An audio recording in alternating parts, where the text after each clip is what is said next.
Es claro que hay similitudes entre lo que vivió América Latina en las décadas de los 80, 90 y lo que está ocurriendo ahora en Europa. A partir de la crisis de la deuda del 82, que explotó, empezando por México en agosto de 82, se implementaron políticas brutales contra los pueblos, llamado el Consenso de Washington. Es una serie de medidas que implica reducción del gasto público en educación, en salud, despidos o no reemplazamiento de funcionarios, privatizaciones masivas de empresas y servicios públicos, aumento de los impuestos indirectos como el IVA, más apertura comercial para supuestamente atraer más inversiones extranjeras, cambios en el código laboral para facilitar despidos, para disminuir el salario mínimo legal.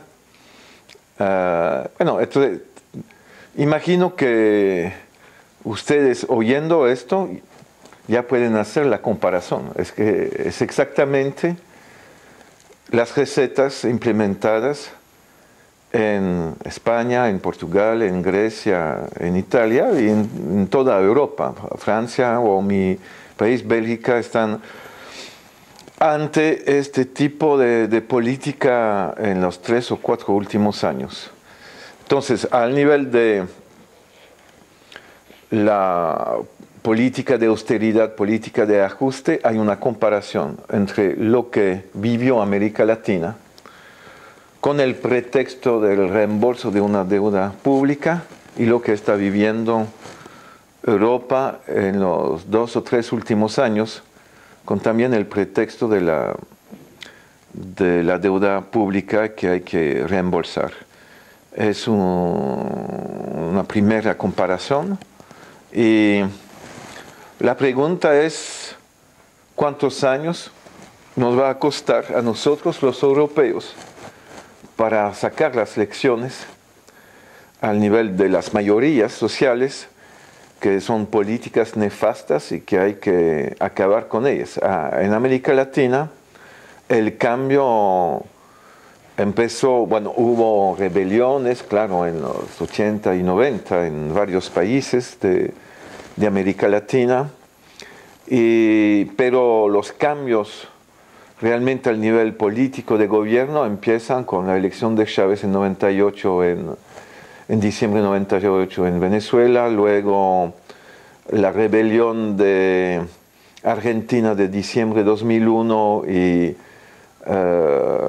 las presidencias de Dualde y luego de Kirchner suspendiendo el pago de la deuda y volviendo a transferir, por ejemplo, fondos de pensión privado hacia el sector público.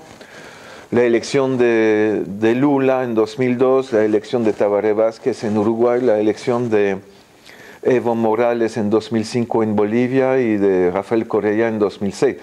Es decir, que América Latina le costó entre 15 y 20 años para elegir a gobiernos que no son revolucionarios, no son anticapitalistas, pero rompen con la lógica de la austeridad neoliberal. Es decir, que vuelven a aumentar el gasto social y en casos como Venezuela, Ecuador, Bolivia, a recuperar el control sobre los recursos naturales, expropiando a transnacionales, redistribuyendo la renta petrolera, por ejemplo. Entonces, la pregunta es, ¿los europeos estarán capaces de, a un ritmo más acelerado, rechazar las políticas neoliberales? Y es un poco angustiante porque Si estamos mirando hacia Grecia, ya hubo 11 huelgas generales desde mayo 2010 hasta hoy en día, y falta un movimiento europeo arriba de las fronteras para juntar Portugal, España, Italia, Grecia y otros países como Francia, Bélgica, en una lucha contra esa ofensiva brutal neoliberal. A receta sería a mesma escoller a líderes políticos que muden esta situación? Bueno, yo veo más en términos de movilizarnos sobre una plataforma común entre los movimientos sindicales, sociales, ciudadanos, políticos de la izquierda radical a nivel europeo, y generar una situación en la cual se puede construir una alternativa política. No, para mí el problema no es elegir a líder carismático, sino tener un bloque social fuerte, capaz, por su creatividad y su unidad, colocar en el gobierno representantes de la ciudadanía que sean fieles a los intereses del pueblo.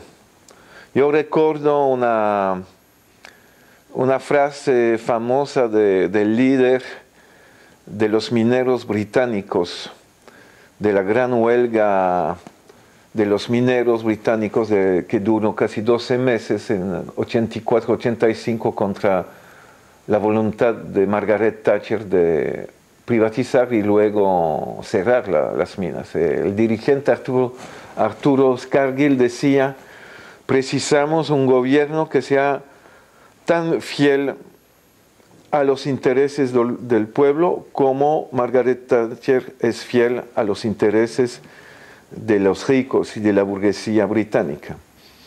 Eso es el desafío para nosotros, tener realmente gente que, llegando a un gobierno, mantienen una posición en favor del pueblo y no acomodándose, pactando con las grandes empresas y el personal político tradicional.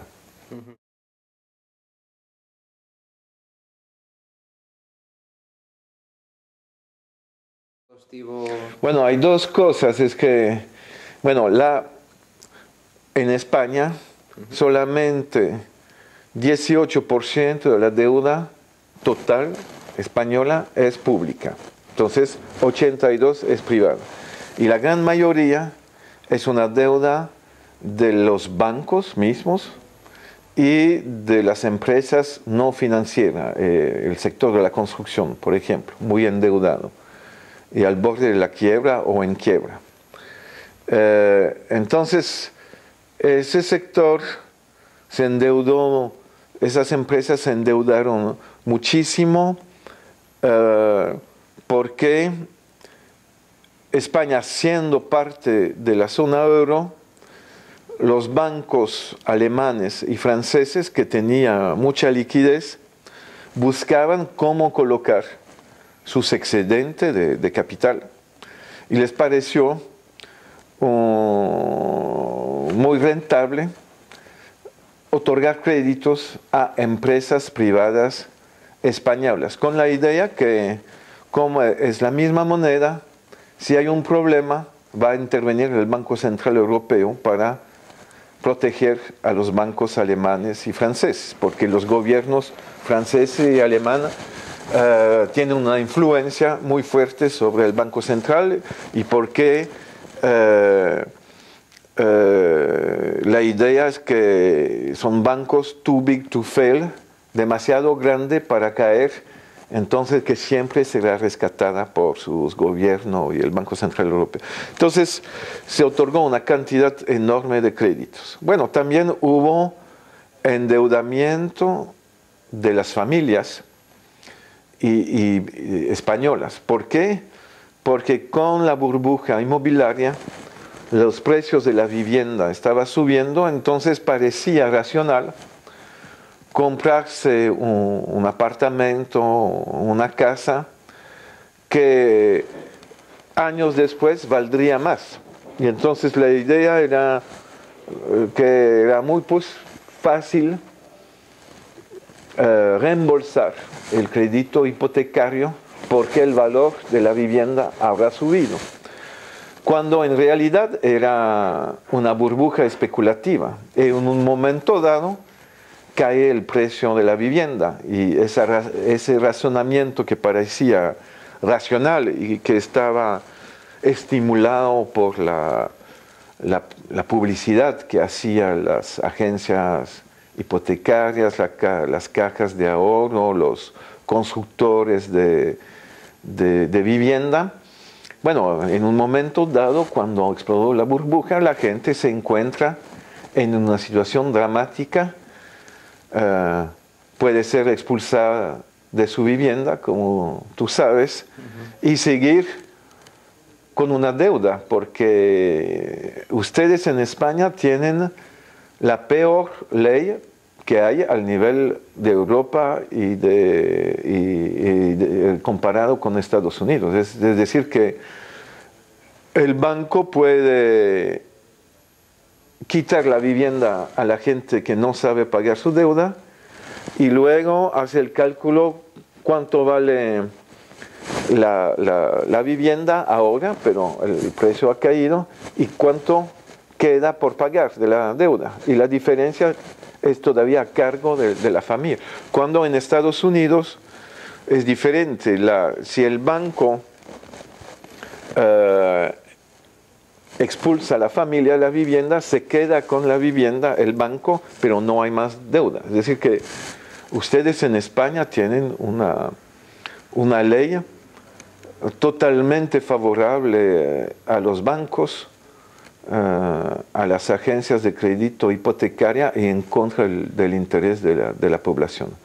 Entonces, un poco lo que quería explicarte es por qué los bancos españoles, el sector de la construcción se endeudó tanto, porque había enfrente bancos alemanes, franceses que querían otorgar crédito, y luego estos bancos españoles y el sector de la construcción español reciclaba ese dinero que venía de Alemania y Francia, otorgando crédito a las familias para comprar vivienda o hacer otras compras a crédito. Y todo esto entró en crisis a partir del 2008-2009, y de ahí una crisis tremenda en España. Y ahora la actitud del gobierno, el gobierno anterior de Zapatero y ahora el gobierno del PP, es transferir deuda privada de los bancos y del sector de la construcción y otras empresas, no de las familias, porque esos gobiernos no defienden las familias y el pueblo, transferir la deuda privada de las grandes empresas hacia el tesoro público. De allí sube la deuda pública y toman una posición luego como gobierno de decir la deuda pública es demasiado alta, hay que buscar equilibrio fiscal, hay que disminuir el gasto público en educación, en salud, etc. Y entonces, haciendo ese resumen de la situación, muestra que es una política totalmente contraria al interés de la población. Hay ese concepto de débeda odiosa, ¿no? De que deberían pagar os verdadeiros culpables da situación. Se faláramos do Estado español, quen serían eses culpables? Teñen nomes e apelidos? Sí, claro, la banca privada, los grandes bancos que se llaman Santander, BBVA, las demás empresas financieras de de crédito. También el sector privado, las grandes empresas de la construcción, también tendría que participar y pagar una parte de la factura de una anulación de deuda ilegítima. Los grandes bancos privados de los países como Alemania, Francia, Estados Unidos, también los bancos estadounidenses otorgaron crédito al sector privado español. Ellos tendrían que, sí, pagar la factura de una anulación de deuda.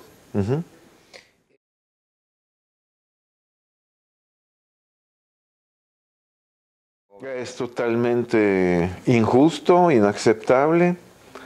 Además, eso va a prolongar y agudizar la crisis.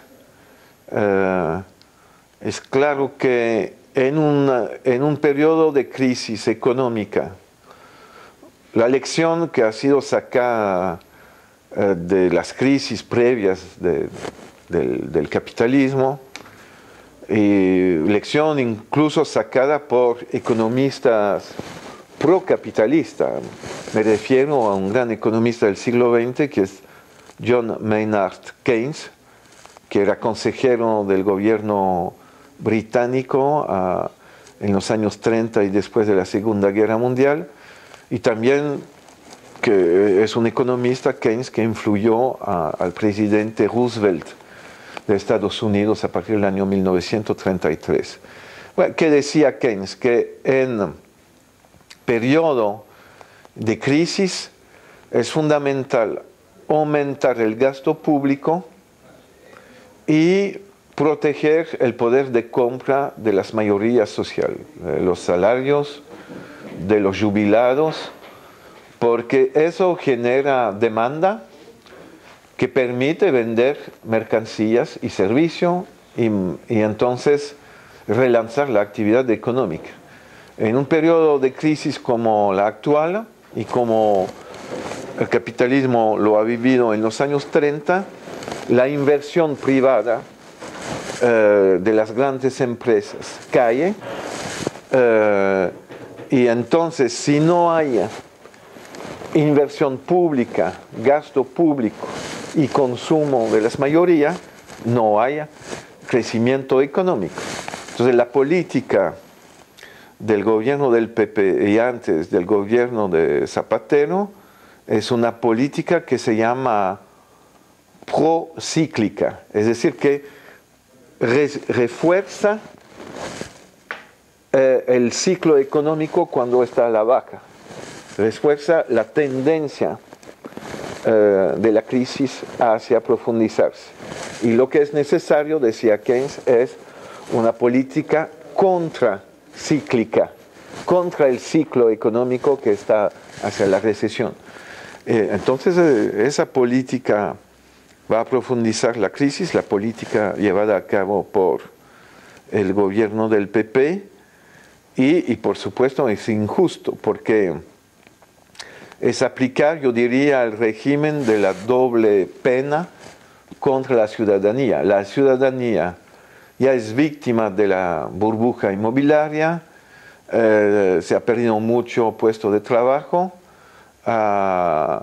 gente han perdido en varias regiones, de centenares de miles de familias perdieron su vivienda, ya son castigados sin ser responsables de la crisis, y ahora es la doble pena, es que sus hijos no podrán tener la educación pública que necesitan, y si ellos como familia son enfermas, no podrán tener un acceso a una salud pública de calidad. Entonces es totalmente injusto, hay que rechazar este tipo de política.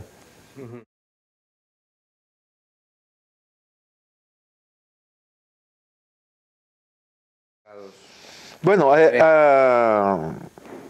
es claro que todavía hay que elaborar una plataforma común de los movimientos sociales de la izquierda con propuestas unitarias.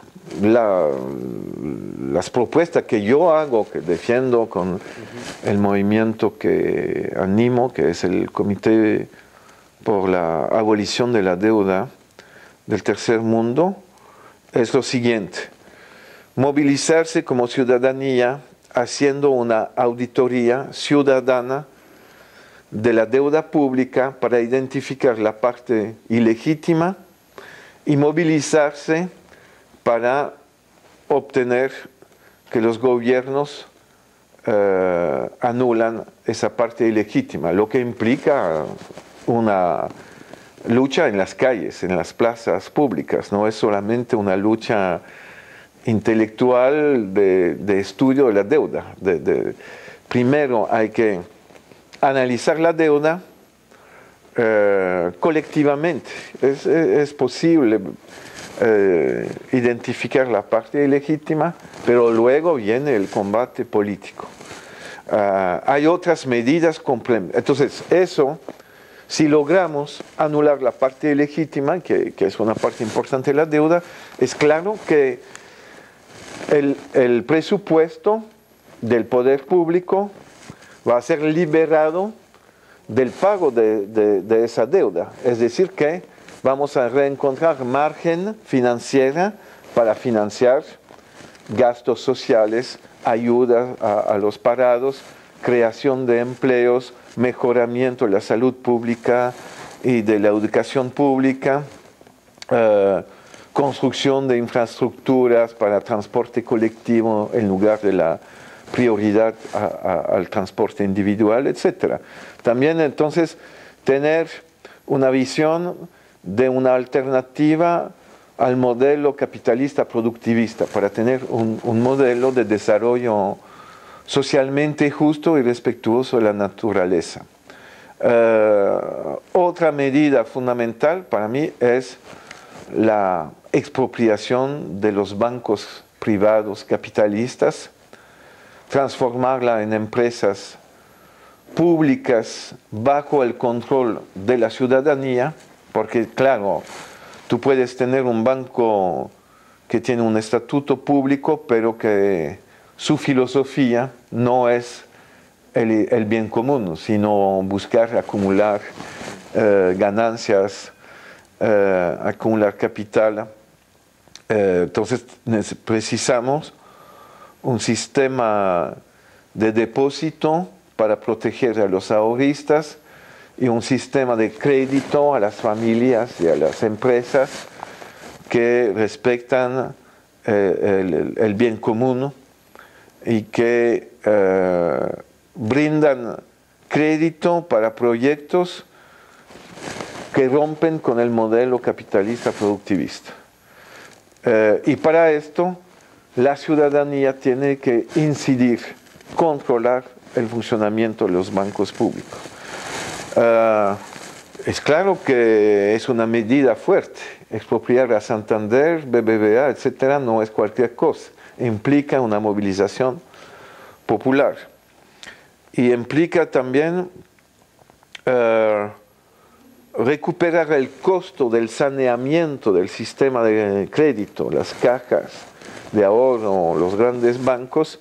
Hay que recuperar el costo porque hay un costo del saneamiento, porque hay activos tóxicos en las cuentas de estos bancos y cajas de ahorro. El costo del saneamiento tiene que ser recuperado sobre el patrimonio de los accionistas más ricos de estos bancos. Pienso también que hay que modificar la política tributaria, aumentar el impuesto sobre las rentas altas de las empresas, las ganancias de las grandes empresas privadas, nacionales o transnacionales, y un impuesto sobre el patrimonio de los más ricos. Los 5% más ricos tendrán que contribuir con una parte de su patrimonio a empezar con otro modelo económico. Entonces, otra política de impuestos, reduciendo los impuestos indirectos sobre los bienes y servicios de primera necesidad, reduciendo el impuesto sobre la luz eléctrica, el agua y otros servicios y bienes de primera necesidad. También pienso que es fundamental la reducción del tiempo de trabajo semanal, es decir, no sé cuánto es el horario legal en España, cuántas horas son el horario semanal. 40 horas, 40. Sí, entonces, claro, ir hacia 35 horas semanal, protegiendo el ingreso mensual del asalariado, para distribuir los puestos de trabajo y crear empleos, manteniendo el poder de compra de la gente. Bueno, son varias pistas entonces para relanzar la actividad económica, desarrollar un modelo económico que sea con justicia social y respetuoso de la naturaleza. Muy bien.